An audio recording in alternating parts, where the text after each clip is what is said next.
زیاتره ملګري وایي چې موږ ته د غټوال لپاره میډیسن وښایم. دا موسیګر ټابلیټس دي کوم چې په ټول دنیا کې ملاویږي، ښه په اسانه په پاکستان کې هم ملاویږي، په یورپ کې هم ښه په اسانه ملاویږي.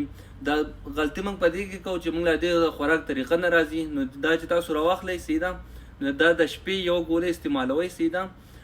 بل دا خبره چې په دې کې خوب دی، نو دې سایډ افیکټ هم کیدی شي، ډراوزینس کیدی شي. مطلب دا دی چې لږ خوب به تاسو د ورځې درځي. نو ښه خبر ده چې یوه هفته یا 2 هفتې موږ د شپې استعمال کوو، بیا 2-3 هفتې پس چې دی نو د ورځې استعمال کوو. بل دا خبره چې موږ له ورسره ښه ملټي وایټامین خوړل غواړي، کو فرض کوو په پاکستان کې یو چې سربیک زیډ ورسره واخلو، او چې په سعودي عرب کې یو نو سنټرم انرژي ورسره هم تاسو خوړی شئ سهار باندې. نو په دې کې 2 فایدې به وشي. یو خو چې دی نو کم خوراک پروټین یا کاربوهایډریټس موږ خورو نو هغه به طاقت ته بدلېږي، انرژۍ ته.